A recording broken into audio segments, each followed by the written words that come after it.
Hi, everybody, and welcome to this episode of the Fandom Report. I'm your host, Catherine Mora, and today I am so happy and so excited that I am joined by the lovely and amazingly talented Kate, aka Stark Kates, on TikTok.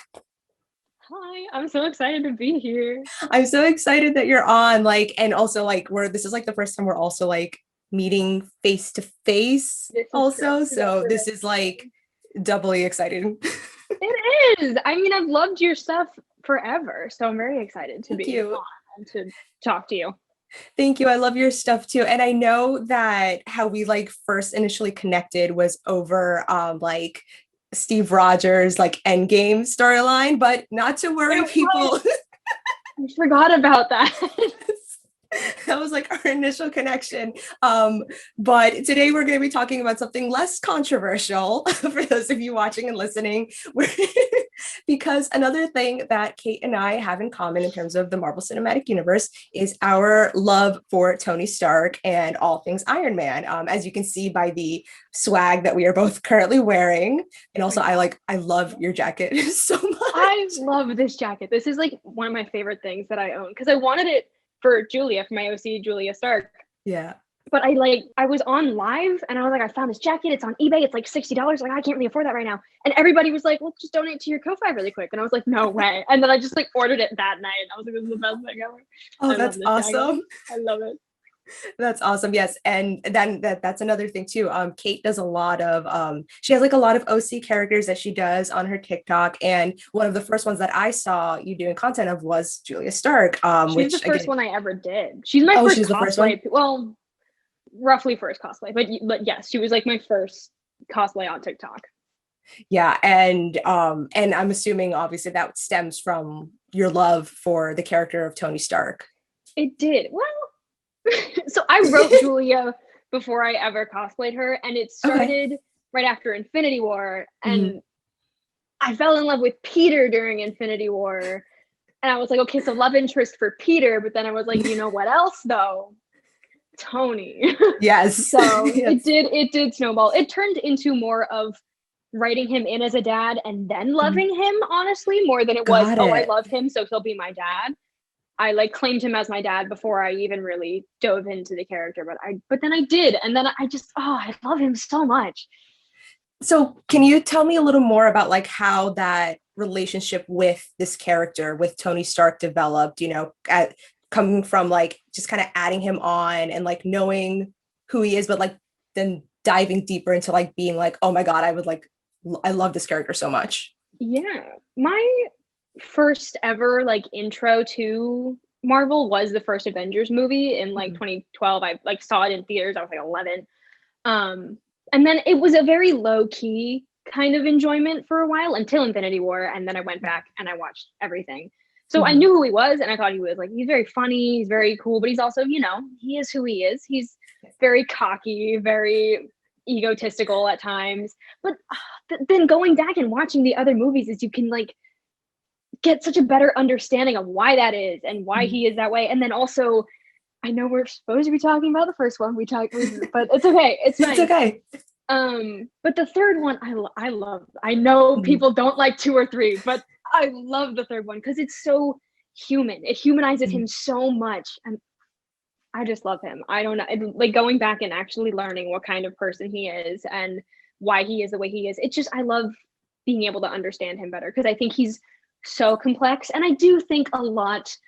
This is just me hoping and knowing that he has such a big heart. And I mean, we got proof that he has a heart. He has a huge, gigantic heart underneath all that playboy cockiness, and it's just, I love him so much. Well, it's so for me, I agree with everything that you say, and I feel that cocky playboy exterior is definitely a result of just the way he grew up, growing up in the spotlight and having all these expectations, and with the media and everything. If you're in that position your whole life, you're not going to show your true self to the world, especially if it's to a press that is ready to tear you apart at a moment's notice. The first interaction we see with him with the media was with Christine Everhart, and she's just going at him, saying, Merchant of Death, and how do you sleep at night? Right off the bat, Marvel's showing us that this is a character who is going to be attacked at all sides, like all the time. So of course he's not gonna like wear his heart on his sleeve. Like it's just not emotionally like an emotionally stable thing to do. You're absolutely right. And you know what? I don't even think about that much, but you are totally right. Someone once asked me if Christine Everhart was Julia's mom, and I was like, no, but that would have been a good idea. She was a reporter and she was blonde, but it wasn't her. No. But she died. All of them, most of my OCs have dead moms. I'm not even gonna lie to you. I mean, to be fair, I feel like a lot of main character hero types have dead moms. So literally, Julia and Peter are like, hey, dead parents. And Tony's like, woohoo! He's like, I was like, me too. He's like, oh my god.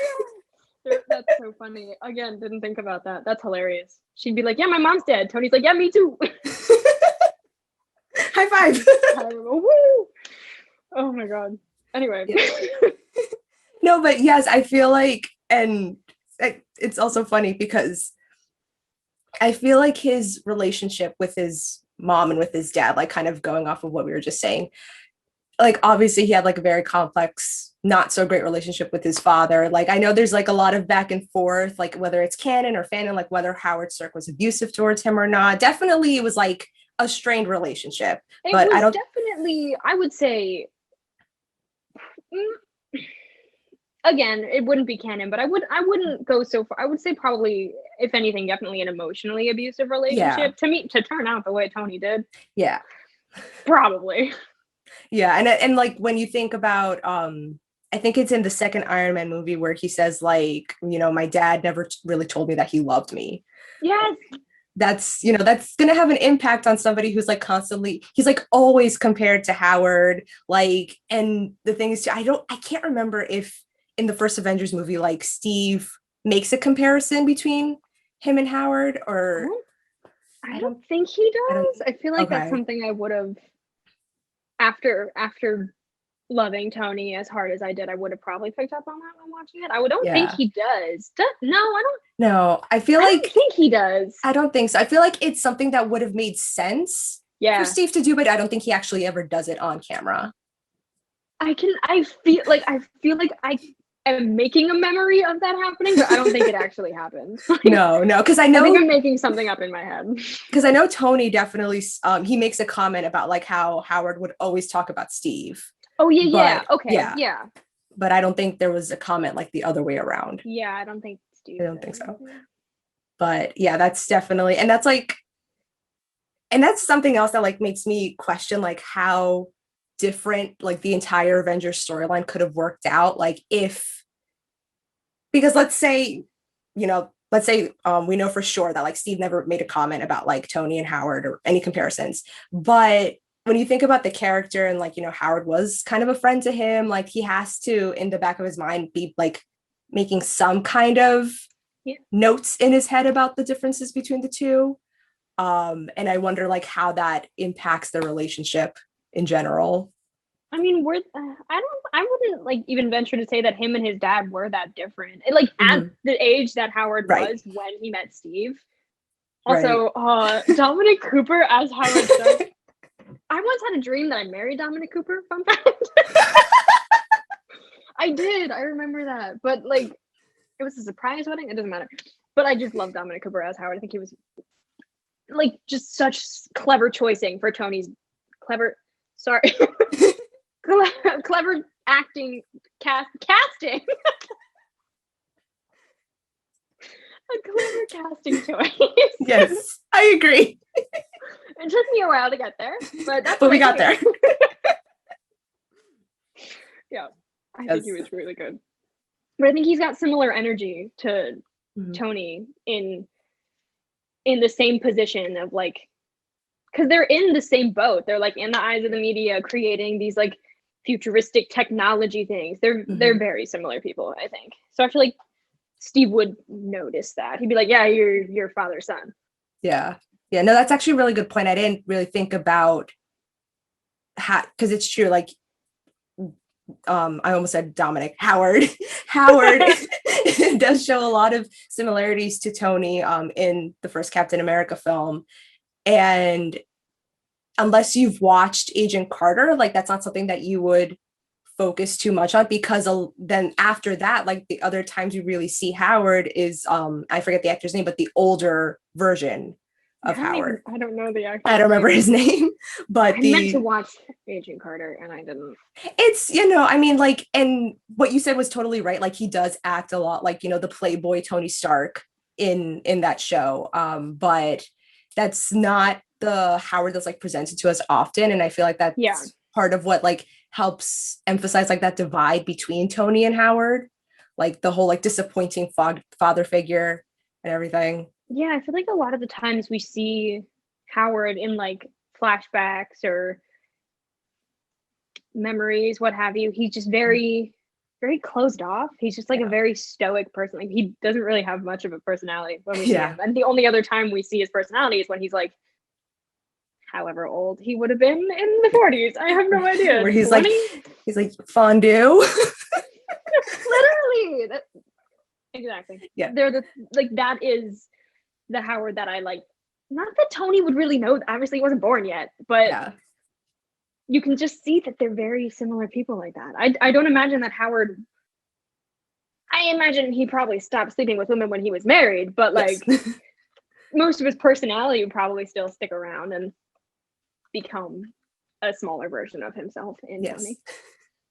Yes, which again, like we were saying before, is more of like his facade in general towards the public, like because, and you were saying this earlier, how Tony is, you know, he does have such a huge heart. And I always see this thing on social media where it's like how originally he wanted to put a suit of armor around the world, but when that didn't work, he put suits of armor around his world. And it's always like a picture of Pepper and Rhodey and Peter and like a picture of Morgan with like the rescue helmet on. How dare you say that to me? Listen, if I had to see that on the internet, so should everybody else. Ouch. It hurts. Because then I mean, you know, rip Happy because he doesn't get anything. He doesn't get one. He doesn't get one. Also, like Rhodey didn't get a new one for a very ever long time. He had the Iron Patriot one. Yeah. I'm not really sure if that was like new or not, but like in Endgame, he's fighting in like one of the earliest versions of an Iron Man suit. I'm like, why didn't you upgrade this? Pepper's is like brand new. I'm like going under the assumption, so there's like two like possibilities here that like I assume one of them is correct.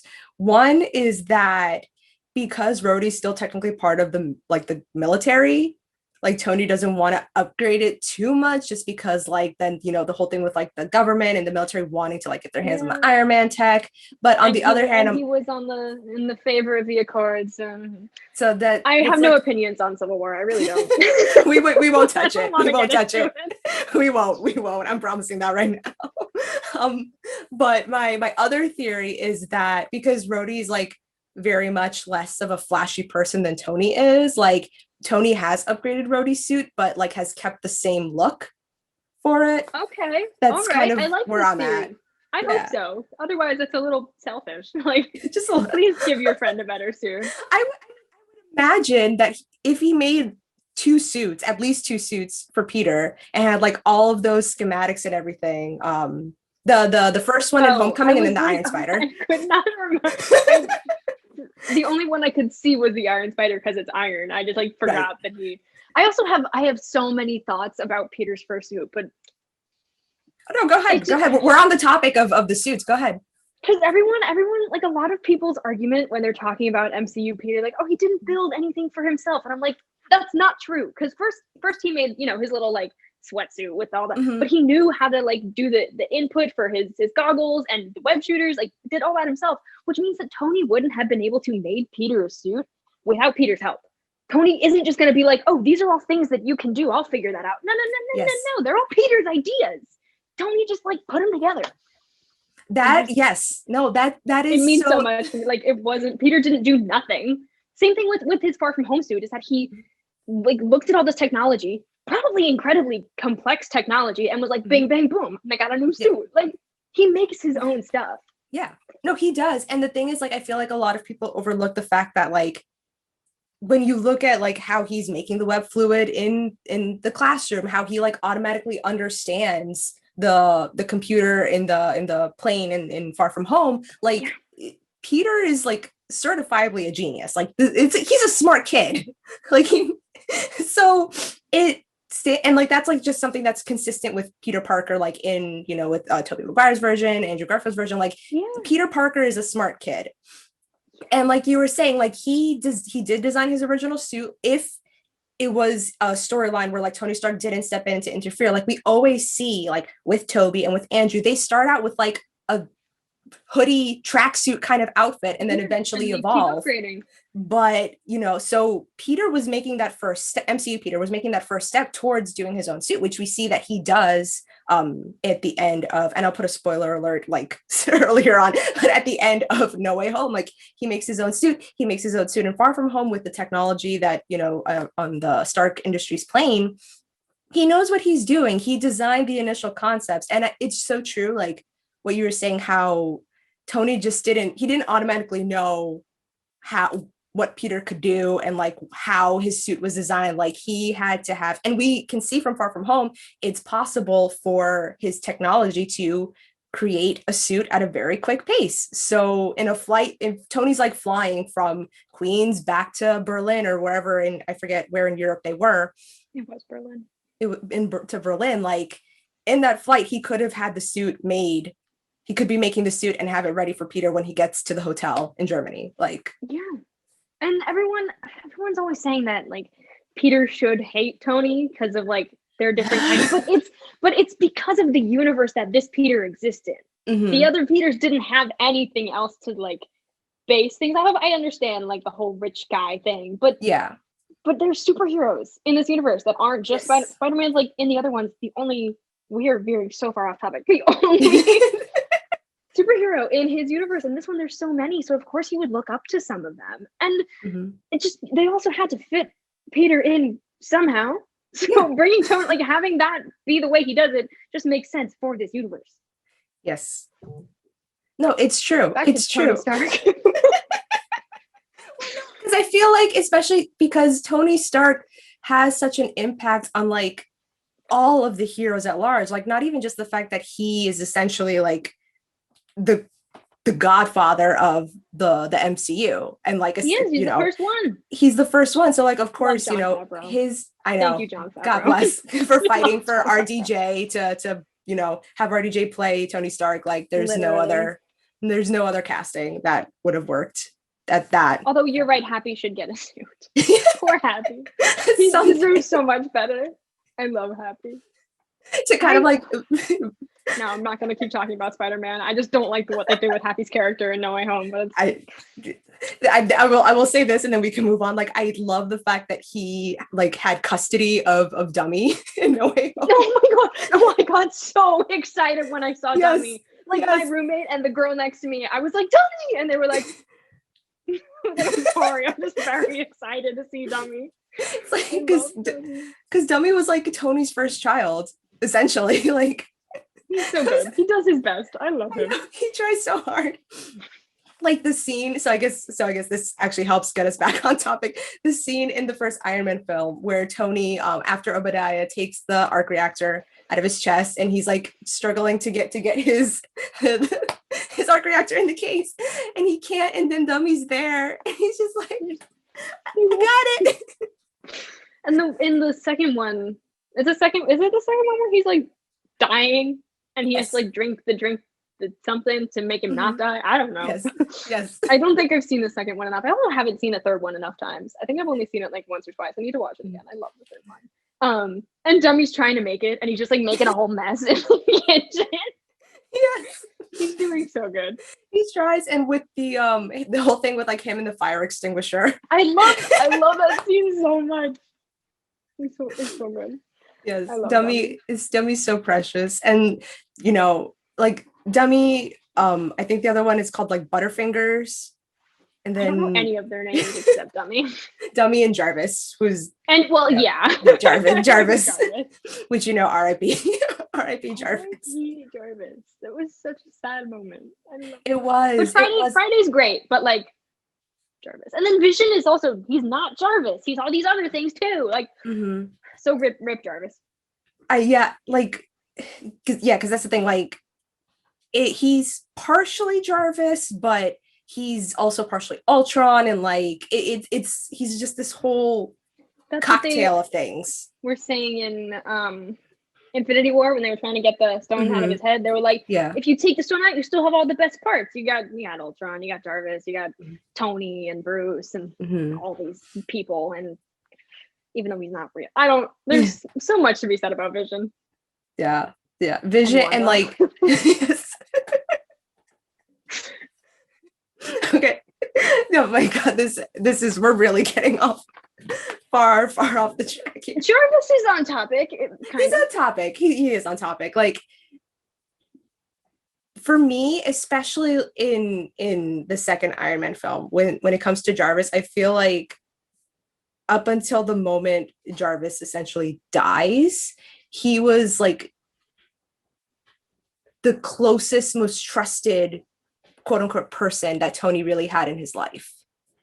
Like, at the end of the day, Jarvis was like the one who was like always there, because like, especially in Iron Man 2, when he couldn't really go away. Yes. Where's he gonna go?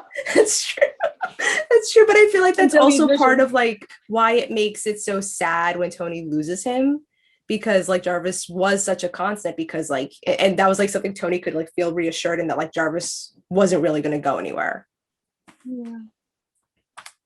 Yeah, that is really sad.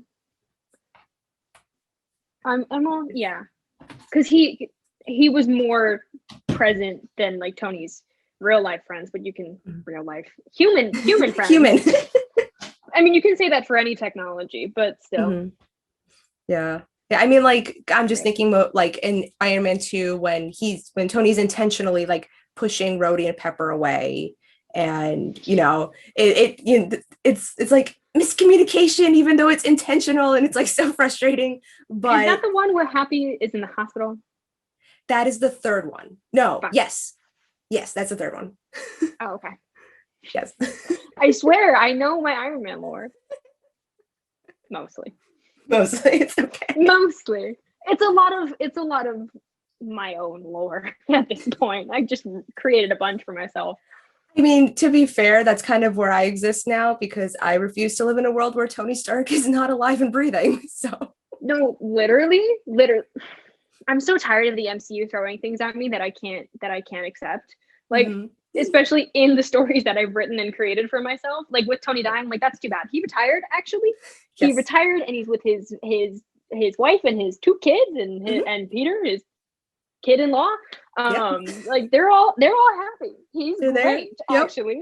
And another Spider-Man No Way Home spoiler, Peter, he's good. Everyone knows who Peter is. They just forgot that he's Spider-Man. It's all fine. Little forgetfulness. It's totally fine, and nothing is wrong, and everything's great, and Tony's alive. Yes. And so is Steve. Steve is alive and well and not dead or on the moon, and he didn't go back and do what he did, but we both of us have too many things to say about that to fit in this video. Yes. That would take us a whole other like series to talk about that, and I never did. Was gonna actually write an essay on it. I have so many points and reasons. It's fine. It's fine. We'll do another episode about it. It's fine.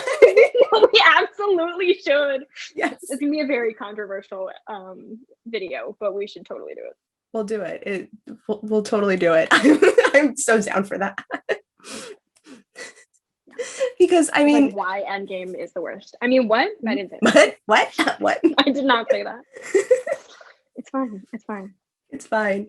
I mean, yeah, it's in terms of like ending a character story, Endgame for Tony Stark is very frustrating. I can see the arguments for like why it works for him. That doesn't mean I want to accept it.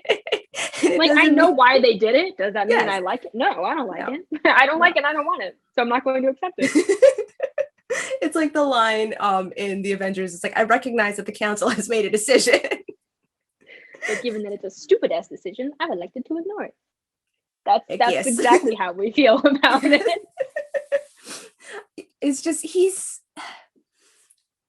I mean, so you tell me, like, why?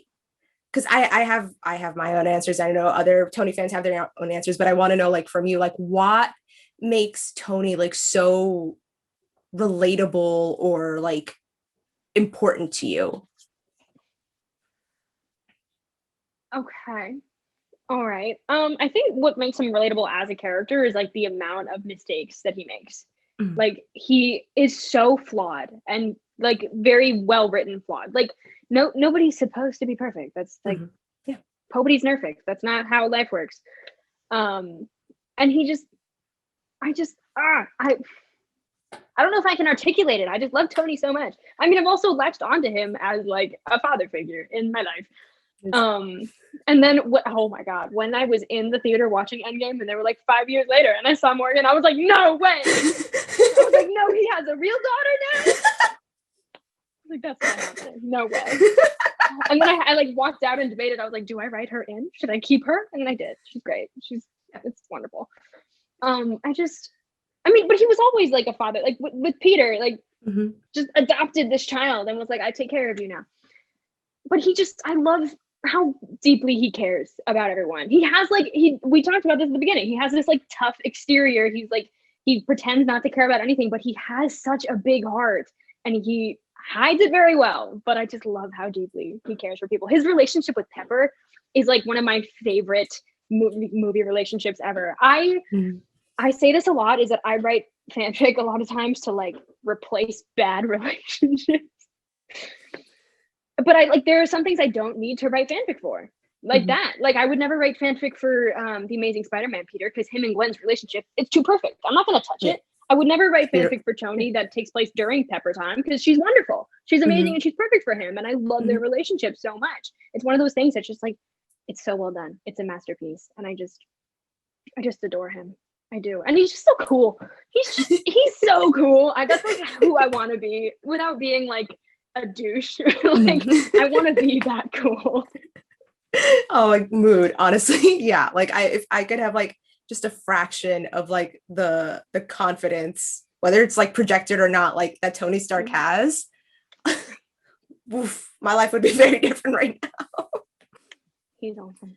But what you were saying about like how he is flawed and they portrayed him to like be flawed and make mistakes, like definitely more so than any other characters. I feel like they focus a lot on like the mistakes Tony makes, and that's like part, and I that for me too, like that's part of the reason like why I love him so much, because he makes mistakes and he learns and grows from them, but he makes mistakes again and he learns and grows from them. Like that's how human beings work.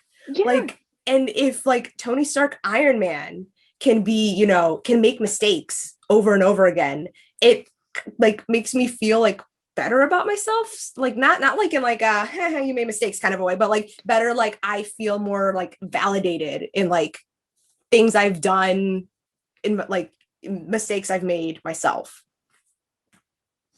Yeah. Exactly. Yeah. You put it perfectly. Well, you set me up perfectly, so it's, I mean, like, because that's the thing, Tony, I feel like a lot of Marvel fans like either overlook or forget about like, because that's another thing too about him, that he has a lot of trauma. That's like one of the main points of Iron Man 3. Like his like the PTSD, like that's like he suffers from trauma. He has, I'm trying to think of like how I can word this. He, besides being, like flawed and making mistakes, he just feels the most real. He feels like the most real. And I almost wonder if that's like kind of the reason why maybe some people don't have him as like their favorite or even like a likable Avenger to them, because it's like too real, as opposed to like Captain America. Like Steve, he has his own problems as well. He makes his own mistakes, but he is painted in like this very like golden child kind of way that it's easier to kind of like lean towards him and kind of see Tony as a bad guy, because his mistakes are more like focused on than anybody else's. Yeah, no, I think you're absolutely right. And then there are some Avengers that we also don't get, or we didn't get enough of until fairly recently, like yes, Clint and Nat and Thor is the other one I was forgetting. I had Bruce in my head. I was like, who is the sixth one? I mean, we get plenty of Thor, but he is just a generally, I think, pretty likable character. Yeah. But I think that we get so much content for Tony and Steve and Thor specifically that you're right. Of those three, Tony is the one who fucks up the most. Oh, sorry. Am I allowed to swear on this? You can. You can. He does. So I think that he is also the other two, one of them is like genetically enhanced and the other one's a god. So like Tony's the only one of them who's a literal human.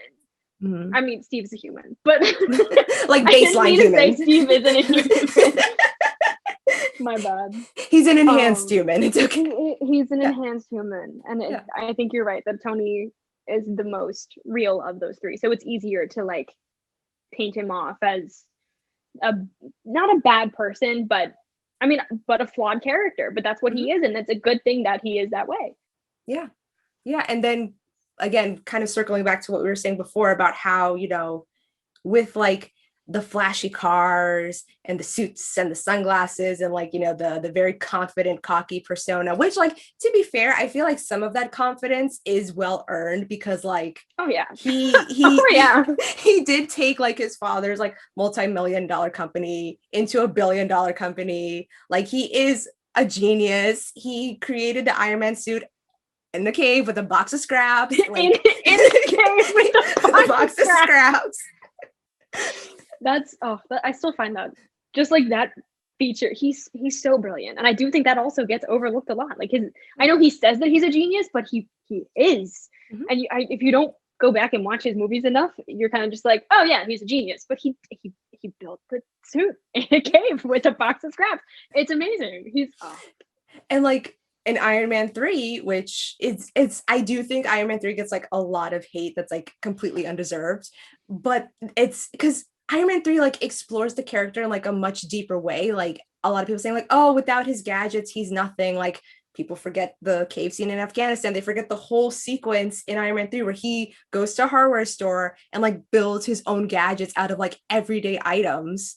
It's like, no, even if you take away everything, like all of his resources, everything that he has, like he still, it's the guy inside the suit. It's not about the suit. Yes. That's what Steve says to him. He goes, big man in a suit of armor, take that away. And what are you? Genius, billionaire, philanthropist. Like he's right. Yeah. Like I get, like, yeah, he's cocky, but he's right. And then that's what people say about Carol. They're like, when she shows up in Endgame and Rhodey's like, why are you talking your big talk or whatever? I don't know. I have no idea what he says. I haven't watched that movie more than twice. Maybe 3 times. And she's like, because I don't know. Whatever Rhodey says, she goes, because before you didn't have me. And they're like, oh, she's so cocky. She's right. That's the thing, is she's correct. She's like, she's so powerful, but she's not who we're here to talk about. We're talking about Tony. But again, he says all these things, but he's correct. He's justified in saying them because he's right. I mean, it's true. It's true. Tony, he has every reason to say that. Carol also has every reason to say that. Can I add that a friendship between those two would have been so powerful, too much power, and I think that is the reason why Marvel didn't give it to us.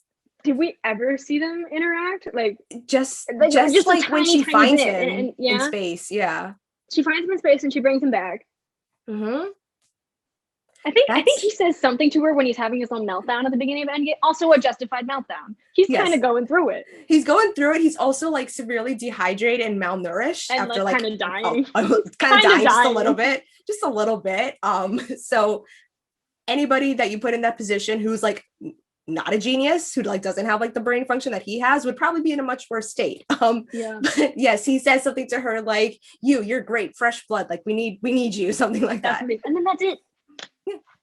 It's like, sorry. It's okay. No, but I feel like that power that friendship would have had, because I also feel like their personalities would mesh extremely well too.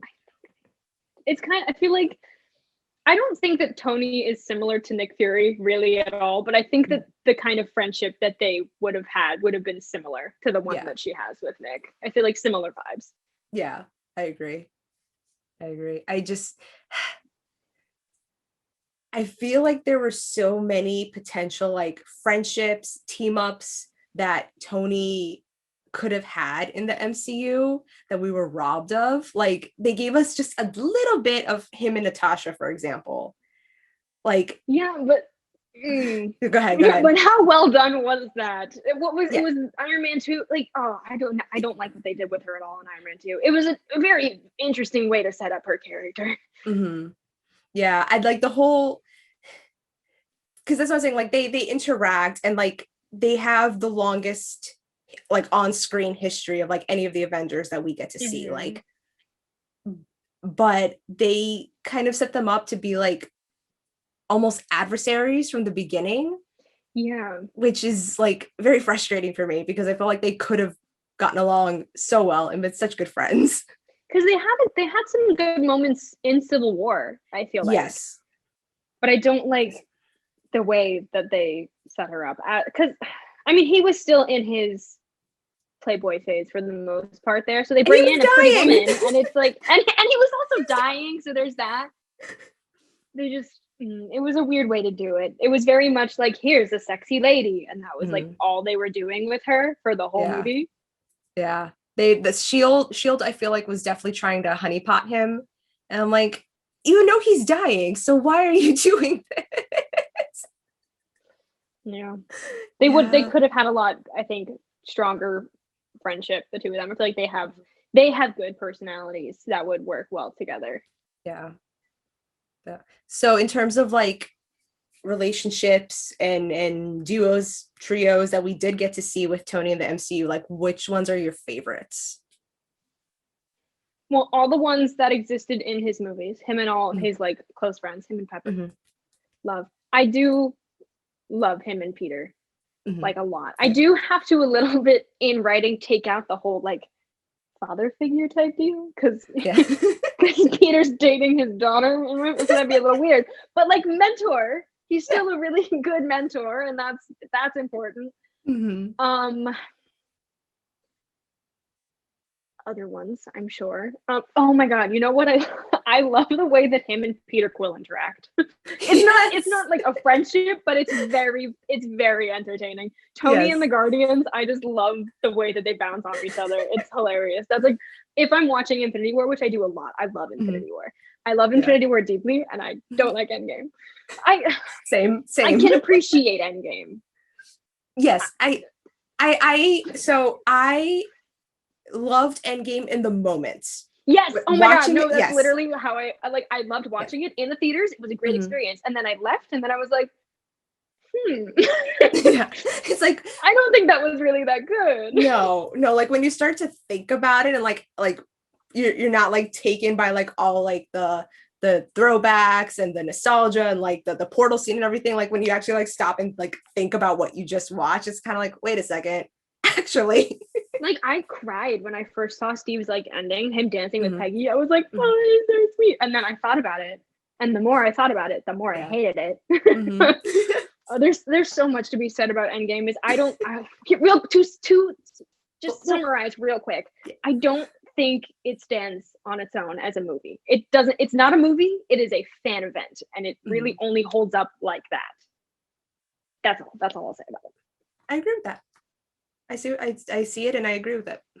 But Infinity War, masterpiece. I love masterpiece. Beautiful. It's such a good film. It's so good. Oh, and him and Doctor Strange, very fun, very fun energies. Yes. A little gay, yeah. But Tony is a raging bisexual. You know, the man goes like this constantly. That is a wonderfully bisexual man. But I do like the way that they, like, especially the scene where they first meet, and you know he's stretching. Oh, I know what you're talking about. And he goes, "Did you seriously just say hitherto unattractive? Are you seriously leaning on the cauldron of the cosmos? Is that what that is?" And then he slaps him up. But Tony doesn't know that the cape is he probably thinks that Doctor Strange just smacked him. He thought Stephen Strange smacked him, and he was like, "I'm going to allow that." And then And then he allowed it. It's a little fruity, if you ask me. It is. I mean, you're right. There he is. We got Tony on my water. That's Yes. specifically New York Tony Stark. That's his sticker. Yes. Yes. Love him. Great guy. It. It says at New York, Tony Stark loves me 3000. I choose to believe that. He's wonderful. Yes. Yeah, he's great. He's one of the first like cosplayers that I saw when I first joined TikTok. He's so fun. He got me my first like viral video. So thanks, Dad. It was a rough time while it existed because of the comment section, because of people who don't understand cosplaying. But yeah, but it is what it is. It is what it is. It was like almost 2 years ago now. I think it was about 2 years ago. I think in like August. It was a while ago. Oh my god. Was it in 2019? Yeah. It's almost 3 years. It was August 20. It was in September. No, yeah. September? Okay. So a little over 2 years. Yeah. That's weird. That feels like yesterday. Yeah. No, the early days of Marvel Talk was really something else. Oh yeah. Oh yeah. Okay, to kind of go back on topic. So, relationships that you loved. What are some relationships that you wish would have been developed more that didn't, like, there was no real interaction at all that we saw on screen, but like you thought would have been like really, really good? Oh, you know what we missed? I like him and Bruce. Oh, yes. Like science bro. Yes. Mm-hmm. Yep. Love that. Ooh, okay. I don't know. You know what? I would have liked to see him and Sam interact more. Yes. I don't think they interacted enough. I feel like they're both so sarcastic that it probably would not go well, but I would have liked to see it anyway. Mm-hmm. I feel like Civil War was definitely a missed opportunity for those two to have some form of interaction. Absolutely, it was. Who else was in that movie? I don't rewatch that one a lot either. I'm not gonna lie to you. Yeah, I'm not Peter, I rewatch it just for the scene where he recruits Peter. Mm-hmm. I love that scene a lot. But who else? I don't know. I can't think of anybody. Who else is other Marvel people? I can't. Looking at my water bottle stickers. It's only Yelena, Tony. Oh wait, I got Shang-Chi on here. Oh, but they still have Nope. Tony is dead. Yeah. That's right. Still got time. See, this is part of the thing. We just totally ignore the fact that he's gone. Forgot. He's not gone. He's just he's retired. I was like, yeah, they still got time to interact. No, they don't. One thing that I'm really upset about is that we never got and will never get a Tony and Shuri scene. You're absolutely right. I wanted to. There was like that one of the tweets that she read in an interview was like about Shuri clowning Tony's tech. Yes. I would have loved that. I absolutely would have loved that. I would have loved to watch her with her whole Vine and meme loving self just run circles around Tony's her genius exceeding his, and like, but also I feel like he would be like super impressed. Oh, he would. I mean, she's young genius. Yes. Like she's newer. Like he's like a, what is he? He's like Gen X, I think. I think so, yeah. His dad isn't a boomer. His dad is the greatest generation. Like Steve. Steve is not a boomer, for reference. Everyone's always like, Steve's a boomer. He's not a boomer. He's part of the greatest generation. Mind, though. I think Steve has a boomer state of mind. Steve, Tony, I'm sure I totally forgot what I was gonna. Because she did a little bit clown the tech when she was talking to Bruce about like the Mind Stone, and she was like, "Why didn't you do this?" He's like, "We didn't think of that." So we didn't. He's like, "Oh, I don't know." I definitely would have liked more of that. That would have been very funny. Mm-hmm. Especially like if it's a point after he already made his nanotech, and and Shuri's like, "Oh, that's so cute. Like, I figured that out." Like, I love the nanotech, but like I gotta say, one of my favorite suiting up scenes is the suitcase and on the racetrack. Oh yes.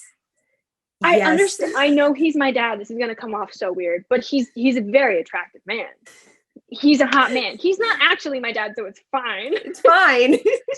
There's two different like visions. There's Dad Tony, and then there's like I can't say that. I know. I know.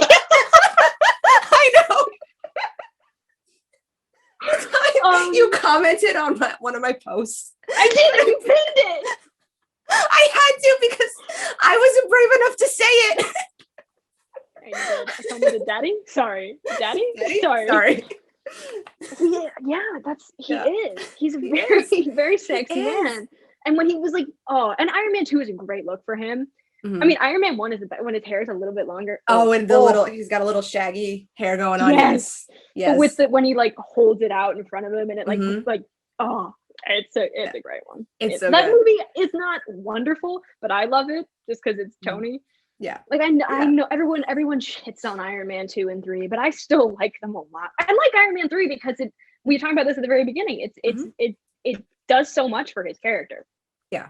No, I really love Iron Man 3. I will admit I wasn't crazy about it before, but like going back and watching it and like I think the whole like hindsight being 2020 thing, like being able to go back and like see how it explains so much of his like character choices later on and like really explores his character in a way that like no other Marvel movie does for their characters. Like it was, besides, when Moon Knight comes out, this was like the first and only time Marvel really went into like mental health for one of their heroes. The scene where he specifically like has his first panic attack and he's like, he doesn't know what's happening. Yeah. And he's asking Jarvis, no, it's Jarvis. It's Jarvis. It is. It's still Jarvis. Yeah. We still have Jarvis. Yeah.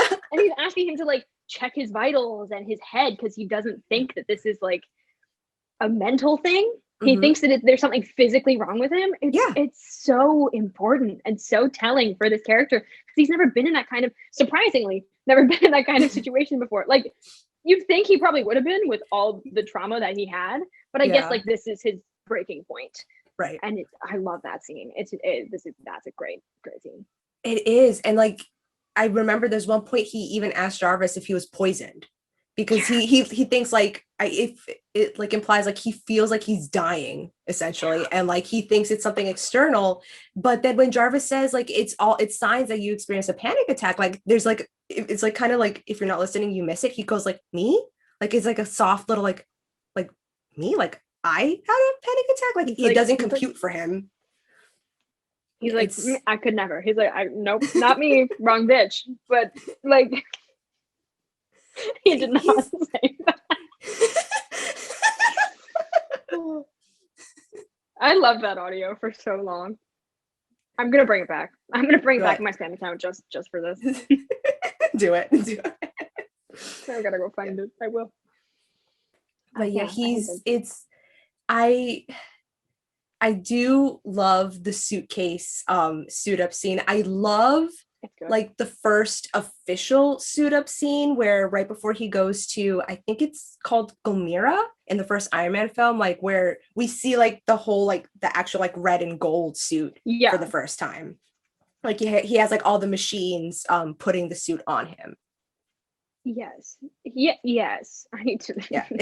I signed on to talk about this movie, and I was like, I'm gonna rewatch it just to refresh myself. But then I worked from 7 to 3 yesterday, and I was like up too early, and I had to go to bed too early because I worked 7 to 3 again today. And I was like, I didn't have time. I'll go off of my memory. I watched it. I want to say fairly recently. It was like a couple months ago. It's okay. It's all good. I remember it. I swear. I want to. Which. Is it 2 where he makes a new element? Because I want to watch. I love that scene. That scene is so pretty, and he smiles, and I love how he smiles. His smile right there is we don't see like smile a we lot. don't.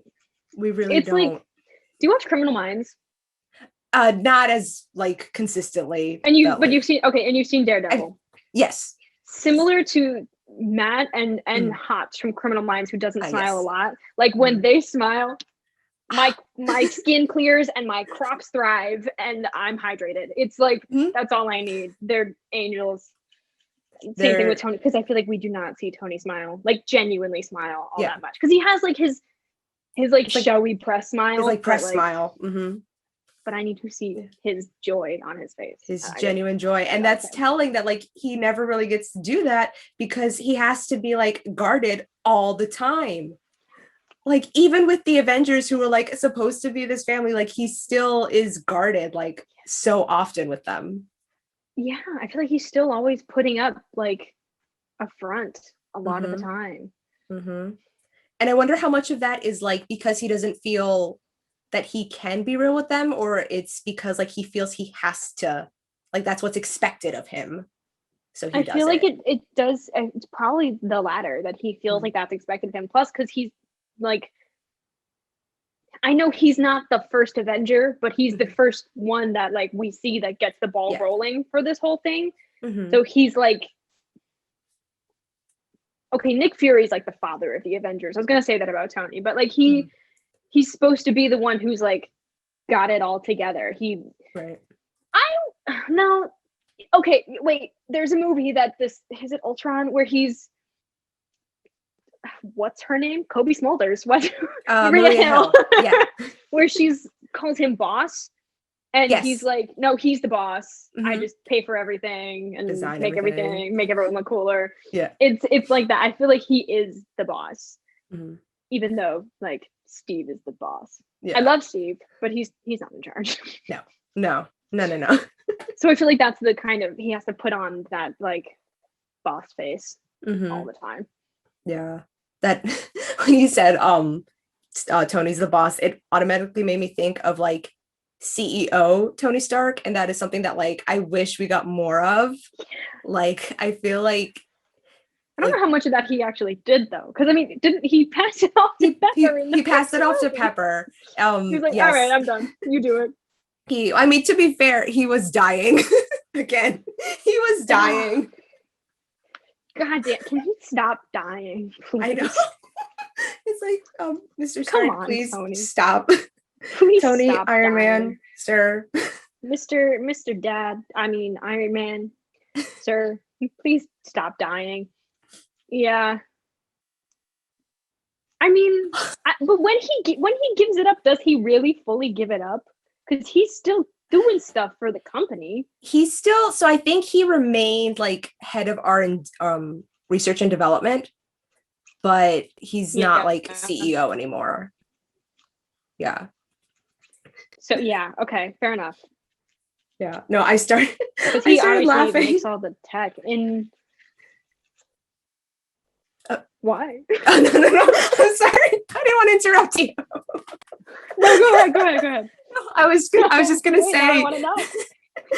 I started laughing because when he's like, when we were saying, "Can you please stop dying?" Like 1 second too late, my mind went to what if Mans was dying like every other episode. I watched the first 1.5 episodes. It didn't get my attention. Oh no, it really didn't. I don't care. I'll watch it. I promise. I watched the first one for the sole reason of wanting to hear Dominic Cooper going, "Hey, Barnes stole a Jeep." That's all I wanted. And it was great, and it delivered. It was great. Yes. Yeah, okay, well, oops, spoiler alert. Yeah, that's okay. That doesn't surprise me. He does that. Like a lot though. Okay, I'll prepare myself. Yeah. You'll probably be better off going into it like knowing that it's gonna happen. Yeah.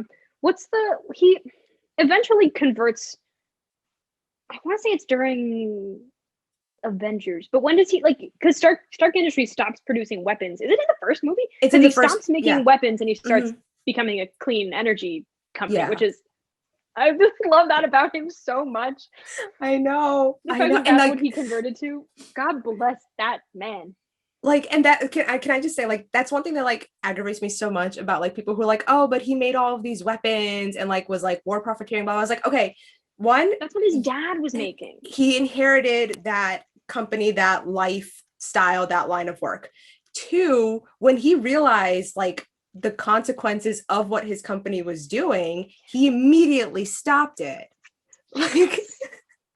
Like, and also like, yeah, it's You're totally right. He gets so much flack for things, and like nobody considers like when he takes like responsibility for his actions, and like when he tries to make things right and like fix things, nobody appreciates him, and it's very frustrating. I agree. Because he does because he did that. He was like, this is bad. Let's stop making weapons. Because it was bad. He's right. And like to go from that to clean energy, Mm-hmm. big step. Yeah. That's quite the leap. It's so it like it's so, and it just goes to show again like about like how much Tony cares. Like it's like a complete 180 of what Stark Industries was previously doing, because he wants to better the world. He wants to improve the world. He wants to leave the world like in a better place than what it was before. And he's like, you know what? I have my company. I have the resources. Let's do clean energy. Like with the same technology that like kept him alive, right? Mm-hmm. I'm not crazy. That's no, it's the same. That is, the arc reactor right. tech. Yeah. Like that was like right after in the first movie, like right after the press conference where he says like we're not doing weapons anymore. Like immediately he's like, we should look into arc reactor tech again, because he was already putting the pieces together of like what they could do with it. Like, yes, his focus in that movie was on the Iron Man suit because plot reasons, like that he has to build his suit and become Iron Man. It's kind of important. But like for it, like two movies for him later. So Iron Man 2 and then the Avengers, like he's already doing clean energy. Like he even says like he's like the leading, his company's like the leader in clean energy. Yeah, I was thinking of the same quote. Plus that with the when he lights up Stark Tower for the first time, he's like, this has enough clean energy to power itself for the next year. That's incredible. And it was just a prototype. Anything like that. His brain is literally gigantic. I wish that they didn't sell Stark Tower, but I wish they didn't do a lot of things, so it's fine. In mine, he didn't. He also it never even turned into Avengers Tower because his wife and his kid kind of lived there, so he was like, I'm just gonna keep this for my family and then also have Avengers compound. Yeah, the amount of things that I've changed in canon is ridiculous, but you got to do what you got to do. You got to do what you got to do. Like I also wish that it kind of like remained Stark Tower and like Avengers compound like had it, because then it's like that's his baby too. Yeah, not only that, like New York was literally attacked like right there, and now you're gonna be like, oh, here's where all the Avengers live, so if any bad guys want to like come get us, we're in New York. Look, it's right here, big A on the side of the building. On the side. We're right in the middle of Midtown, as opposed to like upstate at the compound. When Thanos blew up the compound, like everybody was fine because they had like hundreds of acres of land where there was nobody else surrounding them. They would have like destroyed the city again. Yes. Is that the incident that they're referring to in Daredevil? When they're Battle of New York. It is, right? Yes. Because she's like, the incident barely touched this. I was like, what year is it? It's 2016. I was like, is that what they're talking about? I mean, that was like 4 years ago. Yeah. Yeah. That is. Yeah. I don't think it was that ugly either, Steve. Excuse you. Yeah, I know. My life. Shut up. It's pretty. Every single time I walk across Park Avenue, because I, live in Manhattan and I walk dogs, so I walk around a lot, and I'll cross Park Avenue and I'll turn and I'll see the MetLife building, and I'm like, that's not the MetLife building. No, that's where Stark Tower is. That's where it is. That's where it's supposed to be. Like, that's where my dad lives. No, every time when I do commute for work and I go to Grand Central, I'm always like, well, Dad, in my mind, Tony's up there. I'll put it there. I'll like picture it as well as I can and then keep walking because I have places to be. Yes. I love it. I wish that they kept that scene, that they cut it from, I want to say Avengers 1. No. Yeah? Either Avengers 1 or Captain America, the one where Steve is sitting in front of Grand Central. I didn't know there was a cafe there, first of all. It's there somewhere, but I don't know where it is. Yes. But he's sitting there and the girl comes over and he's drawing it. Oh my God. No, it's important because he's drawing it and we forget that Steve's an artist constantly. Yes. Like I forget about it constantly. I never wrote that into anything and I need to because he is an artist and he's very good at it. And I forget about that constantly. And then Stark Tower's right there. And then the girl's like, you waiting for the they got to fly around, and he's like, what? He's like, I don't know what you're talking about. It's like, ma'am, I woke up 2 days ago. Literally. But I love walking around Manhattan and being like, oh, that's where that thing was. And because where was I going I was going to Trader Joe's, and I was right under the Roosevelt Island tram. And I was like, oh, hey, Peter was like right there. Yeah. I love it. It's so good. I was walking near Grand Central with my friend one time. This was before I'd seen the Toby movies, but he was like, this is where Uncle Ben died. I was like, good to know.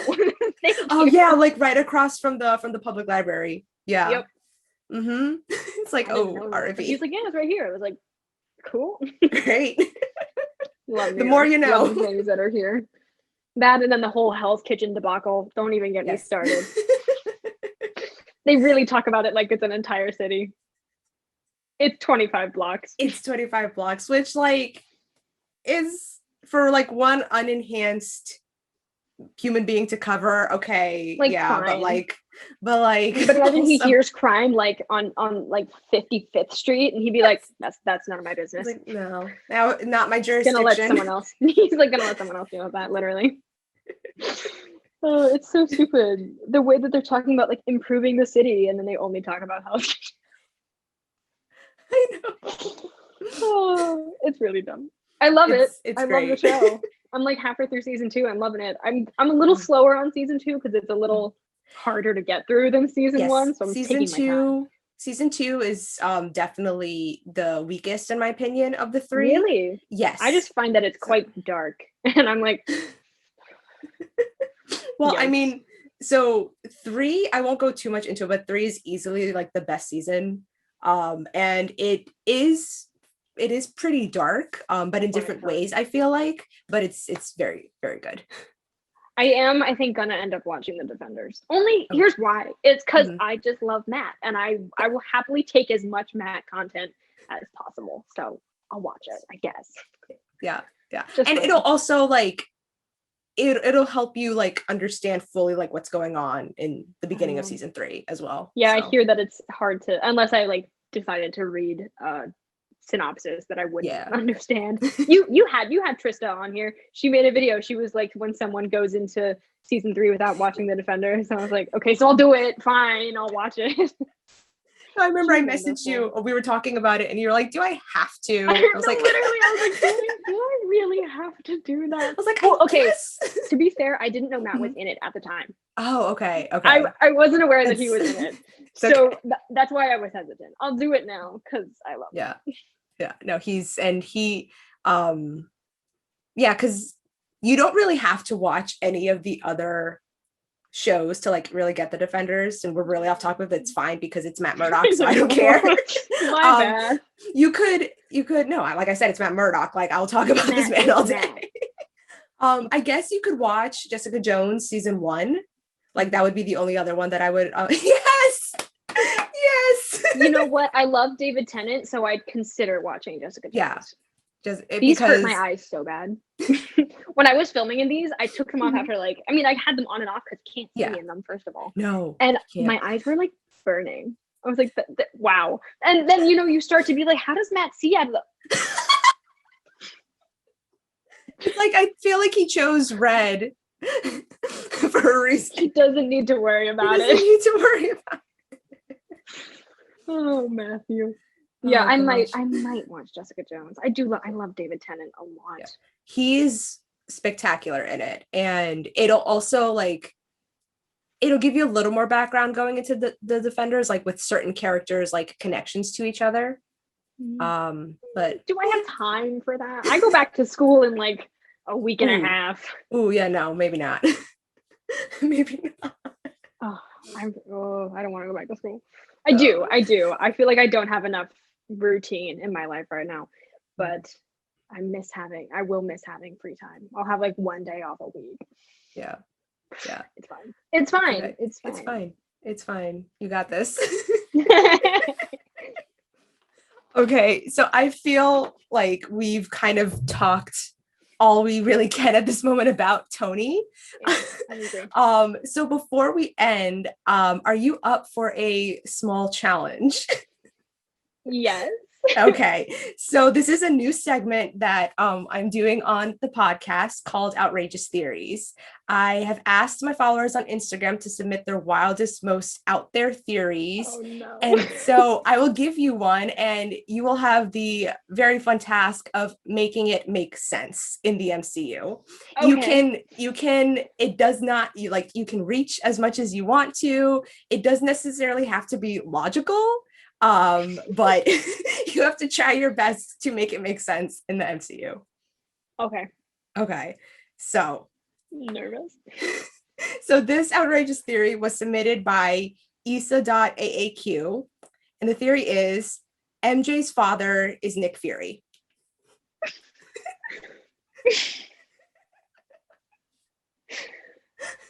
Okay. Mm-hmm. So who's her mother? We haven't met either of her parents. So no, MJ like kind of has a line about her father in She No Way does. Home, And how but he that's like wouldn't like Peter. Mm-hmm. I don't think Nick does like Peter, so maybe that's because the whole Far From Home thing, like Peter was not cooperating, but Peter didn't have to cooperate. It was his vacation. Yeah. How old is Nick Fury? I guess, yeah, timeline wise, I guess that tracks. He would have had to have her. This is weird. In like the early 2000s. Mm-hmm.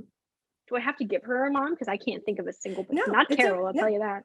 Carol's a lesbian. No, you don't have to. You're right, but no, you don't have to give her a mom. Just how does it make sense that Nick Fury would be MJ's dad? Or like, what evidence? She would have known all the secrets this whole time then, probably, unless he's like that good at keeping secrets, which he could be. He's like the secret keeper. Well, actually, no, he is. Like that's the whole thing in Winter Soldier. That's a whole big problem. The only thing I can think of is the fact that he doesn't like Peter, and he's like, you said your dad liked me, and she's like, well, not anymore, but.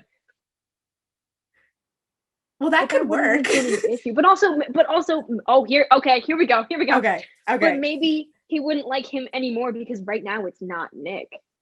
Because Nick is in space. Yup. So he's like different now. So MJ's like kind of picking up on that he's different. He's like, yeah, he doesn't like you anymore. Because who? Talos, is that his name? Probably Nick. Talos, yeah. So he's trying to fit in. So he'd see it on the TV and he'd be like, everyone hates Spider-Man, and he'd be like, yeah, hate Spider-Man. Because he doesn't know Nick that well. How many conversations do you think they really have between Captain Marvel and now? And God fucking knows, sorry, why they're in space anyway. Like, I don't understand that end credit scene yet. I hope at some point it makes sense, because it doesn't currently.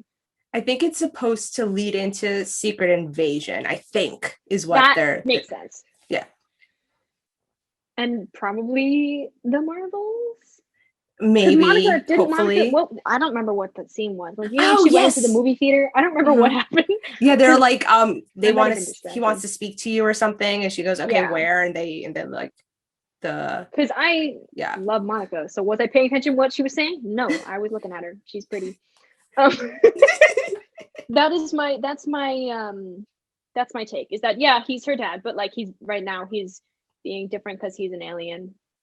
I don't see why he couldn't be. And he is a huge big secret keeper, so therefore he wouldn't really tell her anything, so that's why she's surprised by all this stuff. But she's also very smart, so she figured it out by herself because her dad is Nick Fury. Yeah, she inherited his observation skills. Yeah, exactly. Yeah. This is weird. That is a weird one, I gotta say. Yeah, I and it would also make sense, like you're saying, he's a secret keeper, so it makes sense like why nobody knows that he has a daughter, because that's his personal life, and he keeps his work and personal life separate. So he gave her a different last name. Maybe it's just her mom's last name. Maybe they're not even really like close. Maybe he's not around. Yeah, that could be. Maybe she just lives with her mom. Yeah. I'll take it. That's what I'm gonna go with. Works for me. And on that note, everybody, that is it for this episode of the Fandom Report. Thank you, Kate, again so much for joining me today. Thank you for having me. No, anytime. We'll do another We episode in the should future about totally do Steven another. Endgame in general. Yes. I think we should. So make sure you guys keep an eye out for that because that will be coming sometime in the future. And with that, thank you all so much for tuning in. I will put Kate's socials in the description box below so you guys can make sure to go follow her because she makes amazing content. And see you all on the next one. Bye, guys.